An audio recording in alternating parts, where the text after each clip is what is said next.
Hey guys, and welcome back to another episode of Federico Talks Watches. Today, I want to talk about 5 more brands that tank in value. I mean, they totally tank. They lose a majority of their value from retail. Already made this video a couple years ago. However, these are 5 more brands, and something you should consider when buying one of these watches. At the very least new, at least pre-owned, you buy it at market price, you won't lose that much. But these watches do lose a ton of value from their retail price. Now, of course, before we get started, customary wristwatch check. Today I'm wearing my H. Moser Perpetual Moon with the aventurine dial. Absolutely love it. And also, guys, don't forget to check out delreywatch.com. I got a bunch of very interesting watches in this week. We got in a white gold burgundy dial, Audemars Piguet code 1159. Not gonna lie, not one of the most popular models. However, they do seem to be quite rare, especially in this color. We got in a JLC Master Compressor chronograph, one of the toughest dive watches ever made, and certainly one of the top 5 toughest chronos ever made. And we got in a very rare Azimuth Mr. Roboto, one of the coolest watches ever made by a very small and not very well-known independent brand. At the very least, go to Del Rey Watch, check out the Mr. Roboto. That is a very cool watch. But anyway, guys, 5 watch brands that lose a ton of value in 2021. These are in no particular order. Oris. Love Oris. Oris is very well loved, but they've gone up market, especially with their in-house movements. And of course, when you go up market, you have a larger distance to fall when it comes to prices. I love Oris watches. We sell a ton of Oris watches, but at full retail, for example, their skeleton, yeah, that's worth, 30 cents on the dollar, tops. Now, another brand that crumbles in value is Ball. Now, Ball makes some very cool, tough watches, and they play on the American history aspect, which between me and you is bullshit, because, they're not really connected to the original Ball. But Ball is Ball's worst enemy.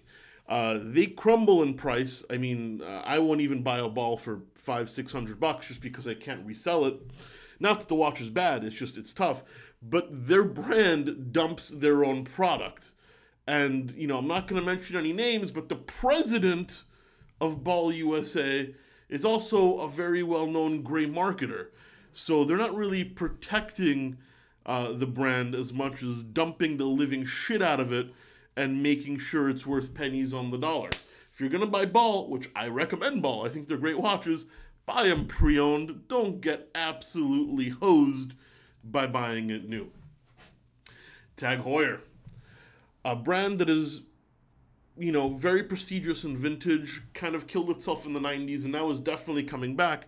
However, they've also gone up market like Oris. In-house chronograph movements. We have one unworn on our website right now, and we're asking about 50% of the retail price. Tag Heuer, once again, a brand that if you go up market, it's going to take a few years for that to settle, and you will lose more value. Now we have Chopard, a brand that I adore, a brand that makes some of the best watches in the world with the LUC line. A brand that makes too many watches, though. I mean, they have hundreds of SKUs and not much brand identity. That certainly can't help their value. Now, last, a brand I know very well. I used to work for them. Piaget, a brand that has awful marketing because even though they've been in-house for their entire history and they were known as a movement maker and they make some of the finest watches and finest movements in the world, which are even used by other brands, they market themselves as a jewelry company. And even though the watch segment is 90% male, and men won't even look at Piaget because they think it's just a jewelry company, I mean, there's so much wrong going on with this brand that's not the product. The product is really good, but everything else with Piaget is absolutely wrong and mismanagement entirely, in my opinion.